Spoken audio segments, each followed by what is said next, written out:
संतोषी सदा सुखी। बहुत समय पहले की बात है। किसी गांव में एक ब्राह्मण अपने परिवार के साथ रहता था। ब्राह्मण का नाम प्रेमदत्त था। वह बहुत गरीब किसान था। उसके पास थोड़ी सी ही खेती करने योग्य ज़मीन थी। वह दिन रात अपने खेत में मेहनत करता था। कठोर जी तोड़ और दम तोड़ परिश्रम करने के बाद भी उसे अपनी खेती से पर्याप्त आय नहीं होती थी, जिसके कारण उसे आर्थिक कठिनाइयां झेलनी पड़ती थी। पैसे की तंगी की वजह से उसे जीवन में अनेक प्रकार की समस्याएं झेलनी पड़ती थी। उस किसान ब्राह्मण की पत्नी गरीबी से तंग आ चुकी थी। वह अपने पति को हमेशा ताने मारा करती थी। कभी कभी तो वह उसे बेईमानी या चोरी करके भी धन कमाने के लिए कह देती थी। प्रेमदत्त अपनी पत्नी की इन बातों को सुनकर कई बार काफ़ी दुखी हो जाता था। उसके मन को यह कभी गवारा नहीं होता कि अपनी गरीबी को दूर करने के लिए ऐसा पाप किया जाए। वह अपनी पत्नी की तानों को चुपचाप सुनता रहता था और शांत रहता था। उन्हीं दिनों की बात है। एक बार वह किसान अपने खेत को पानी से पटाने के बाद खेत में इधर उधर देख रहा था कि खेत में लगे सभी पौधों की जड़ों में पानी ठीक से पहुंच रहा है या नहीं। तभी उसने देखा कि कुछ पौधों के जड़ों तक पानी नहीं पहुंच पा रहा था। वहां तक पानी पहुंचने से पहले ही टूटी हुई क्यारी से निकलकर पानी इधर उधर बिखर जा रहा था। तभी उसने सोचा कि जहां पर टूटी क्यारी है वहां यदि थोड़ी सूखी मिट्टी डाल दी जाए तो पानी इधर उधर नहीं फैलेगा और जहां तक पौधे रोपे हुए हैं सभी की जड़ों तक पानी पहुंच जाएगा। तब तक उसे भूख लग गई थी। भोजन करने के लिए वह खेत के पास के एक टीले पर गया। खाने के बाद वह सुस्ता रहा था। थोड़ी देर बाद उसने देखा कि इस टीले के पास की सूखी मिट्टी बेहतर है। ऐसा सोचकर वह वहीं पर खुदाई करने लगा। लेकिन थोड़ी देर खुदाई करने के बाद उसे मिट्टी से लिपटी हुई एक मूर्ति दिखाई दी जो शिव जी की लग रही थी, क्योंकि उस मूर्ति के गले में नाग लिपटी हुई थी।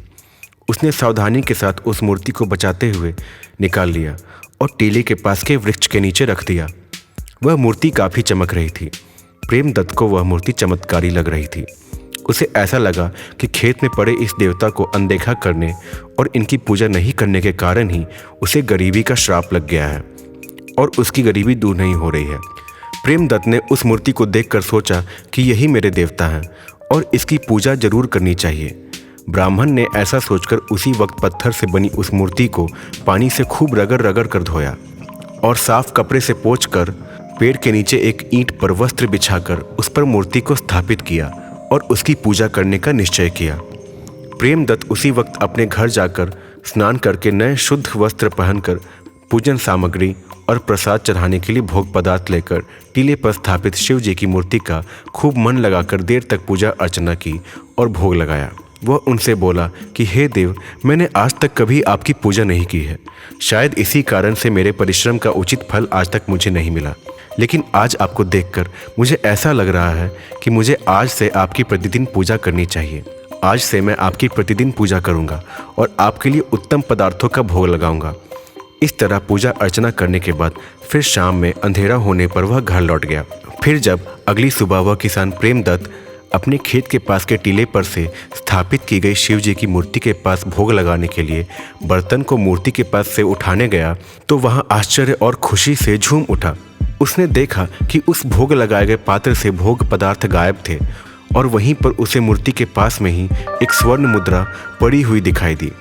उसे इस बात की बहुत प्रसन्नता थी कि उसकी पूजा सफल हो रही है, क्योंकि प्रभु उसके चढ़ाए गए भोग को स्वीकार कर रहे हैं और आशीर्वाद के रूप में स्वर्ण मुद्राएं दे रहे हैं ताकि उसकी गरीबी दूर हो जाए। सोने को देखकर वह शिव जी का आशीर्वाद मानकर उठा लिया। अब वह यह कार्य प्रतिदिन करने लगा। ब्राह्मण अब प्रतिदिन खेत पर जाता तो शाम को शिव जी की मूर्ति की खूब मन लगाकर पूजा अर्चना करता और भोग लगाया करता और सुबह वहां पड़ी हुई उस स्वर्ण मुद्रा को उठाकर घर ले आता। इस प्रकार स्वर्ण मुद्राओं के बढ़ते जाने के कारण वह कुछ ही दिनों में बहुत धनवान हो गया। कुछ ही दिनों के बाद एक दिन अचानक उस किसान ब्राह्मण को किसी जरूरी काम को पूरा करने के लिए पास के शहर में जाने का कार्यक्रम बना। उस समय उसने सोचा कि मेरे जाने के बाद खेत में स्थापित शिव मूर्ति की पूजा अर्चना कौन करेगा। कुछ देर सोच विचार करने के बाद उसने निर्णय लिया कि मेरी जगह पर मेरी पत्नी तो यह काम कर ही सकती है, लेकिन वह उसके गुस्सैल और लालची स्वभाव से डर गया।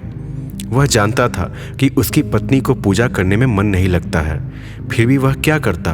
उसने अपनी पत्नी को ही अच्छे ढंग से समझा बुझाकर कहा कि तुम प्रतिदिन खेत पर जाकर टीले पर स्थापित शिव मूर्ति की पूजा कर आना और उनके लिए भोग जरूर अर्पण करना। अगले दिन सुबह जाकर उस बर्तन को ले आना। उस बर्तन में तुमको प्रतिदिन स्वर्ण मुद्राएं मिलेंगी, उन्हें लेते आना। यह स्वर्ण मुद्राएं ही शिव जी का हमारे लिए आशीर्वाद है। पत्नी ने अपने पति को निश्चिंत होकर शहर जाने को कह दिया और उसके कहे के अनुसार प्रतिदिन शाम में अपने पति की आज्ञा के अनुसार स्नान करके पूजन और भोग सामग्री लेकर टीले पर स्थापित शिव मूर्ति की पूजा करने लगी। प्रतिदिन अगले सुबह वह जाती और उसे वहाँ स्वर्ण मुद्रा दिखाई देती। उसे लेकर वह घर लौट जाती। ऐसा कई दिनों तक होता रहा। उसका पति प्रेमदत्त कई दिनों तक शहर से वापस नहीं आया था। किसान ब्राह्मण की पत्नी लालची और कामचोर थी। धीरे धीरे स्वर्ण मुद्राएं देखकर उसके मन में लालच आ गया। उसकी पत्नी को पूजा पाठ में ज़्यादा मन नहीं लगता था। वह आलसी, लालची और कामचोर भी थी। उसने यह विचार किया कि शायद इस टीले के अंदर स्वर्ण मुद्राएं भरी पड़ी हैं। यह सोचकर उसने निश्चय किया कि हो ना हो इस टीले के अंदर सोने की खान है, इसलिए क्यों न इस टीले को खोदकर इसके अंदर छुपे हुए सोने के पूरे भंडार को लूट लिया जाए। उसने सोचा कि रोज़ रोज़ इतनी मेहनत करके पूजा करने और भोग लगाने से अच्छा है कि एक ही बार इस टीले के मिट्टी की खुदाई कर ली जाए और एक ही दिन में सारा सोना निकालकर रातों रात अमीर बन जाए। ऐसा सोचकर वह स्त्री अगले दिन सुबह सुबह ही खेत के टीले के पास कुदाल लेकर आ गई। उस दिन उसने शिव मूर्ति की पूजा भी नहीं की और उसे उठाकर दूर फेंक दिया। शिव मूर्ति दूर एक नाले में जा गिरा। इधर वह उस टीले के पास लगातार मिट्टी खोदे जा रही थी। अंदर तक खोदने के बाद भी उसे कोई स्वर्ण मुद्राएं दिखाई नहीं दी। फिर भी उसे यह विश्वास था कि ज़्यादा खोदने पर जरूर स्वर्ण मुद्राएं दिखाई दे जाएंगी, लेकिन कुदाल चलाते चलाते वह थक गई थी। उस दिन उसने सुबह से कुछ खाया पिया भी नहीं था। इतनी मेहनत करके कुदाल चलाते समय उसका पैर फिसला और वह गिर पड़ी। उसका सिर एक पत्थर से टकरा गया, खून बह रहा था और वह बेहोश हो गई। वह गांव से दूर थी। शाम हो रही थी तो उसे कोई देखने वाला भी नहीं था। सुबह में जब कुछ लोग उधर से निकले तो उन्होंने देखा कि एक स्त्री अचेत पड़ी है। उसे लेकर लोग अस्पताल गए, लेकिन डॉक्टरों ने उसे मृत घोषित कर दिया। उस औरत के मृत शरीर का उसके सगे संबंधियों ने अंतिम संस्कार कर दिया। जब शहर से वह किसान ब्राह्मण अपने घर लौटकर अपनी पत्नी के मरने की खबर सुनी तो वह बेहद दुखी होकर रोने लगा। कई दिनों बाद उसे याद आया कि उसने खेत में स्थापित शिव जी की मूर्ति की पूजा नहीं की है। कहीं मेरी पत्नी से उनकी पूजा में कोई कमी तो नहीं रह गई, इस वजह से तो कहीं मेरी पत्नी की मृत्यु हुई है। वह निराश और दुखी तो था ही, फिर भी अगले दिन वह किसान ब्राह्मण फिर से उसी तरह शाम को पूजन सामग्री और भोग पदार्थ लेकर शिव मूर्ति को पूजने के लिए गया, लेकिन वहाँ पर अब कोई मूर्ति नहीं थी। ऐसा देखकर वह व्याकुल हो गया और मूर्ति को इधर उधर खोजने लगा। बहुत देर खोज करने के बाद उसे वह मूर्ति नाले में पड़ी दिखाई दी। वह नाले में उतरकर उस मूर्ति को बाहर निकाला और फिर से उसे नहला धुलाकर उसी पेड़ के नीचे स्थापित किया जहाँ पर वह पहले उनकी पूजा किया करता था। आज उसने फिर से उस मूर्ति को खूब मन लगाकर पूजा अर्चना की। ब्राह्मण की अनुनय विनय सुनकर कुछ समय तक तो कुछ नहीं हुआ, लेकिन जब ब्राह्मण ने शिव जी की मूर्ति के आगे रो रो कर प्रार्थना करने लगा और यह पूछने लगा कि हे प्रभु, मेरी पूजा में क्या कमी रह गई थी जो मेरी पत्नी की मृत्यु हो गई। बहुत देर तक रोने और प्रार्थना करने के बाद उस पत्थर की मूर्ति में रोशनी होने लगी और उससे आवाज़ आनी शुरू हो गई। ब्राह्मण को लगा कि मूर्ति में प्राण आ गए हैं और अब वह उनसे बातें कर रही है। तब उस ब्राह्मण ने कहा कि हे प्रभु, जब भी मैं यहाँ खेत पर आया हूँ तब मैं प्रतिदिन आपकी पूजा अर्चना करके भोग लगाता रहा हूँ और आपकी कृपा से आशीर्वाद के रूप में मुझे स्वर्ण मुद्राएं प्राप्त होती रही हैं, जिससे मेरी गरीबी दूर होती चली गई। लेकिन मेरी अनुपस्थिति में शायद मेरी पत्नी से आपकी सेवा में कोई चूक हो गई होगी। ब्राह्मण के ऐसा कहने पर उस मूर्ति में से आवाज़ आई कि पत्नी के मरने के बाद तुम पुनः मेरे पास आए हो, लेकिन अब तुम पर मेरी कृपा नहीं होगी। अब यह आगे नहीं चल सकती, क्योंकि तुम्हारी पत्नी ने लालच में आकर मेरी मूर्ति को नाले में फेंककर मेरे वास करने के स्थान को तहस नहस कर डाला और फिसल कर गिरने और पत्थर से सिर पर जोरों से चोट लगने के कारण उसकी मृत्यु हो गई है। अब ना तो तुम अपनी पत्नी को भूल सकते हो और ना ही मैं तुम्हारी पत्नी के द्वारा की गई इस कुकर्म को, इसलिए आज से तुम पर मेरी कृपा नहीं रहेगी। मेरी कृपा हमेशा के लिए समाप्त।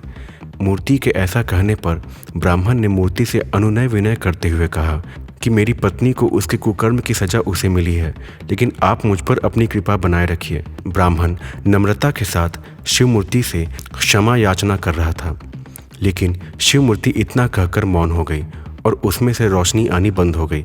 वहाँ पर से अचानक से वह शिवमूर्ति भी गायब हो गई। अब उस किसान ब्राह्मण को समझ आ गया था कि शिवजी अब मेरी पूजा स्वीकार नहीं करेंगे।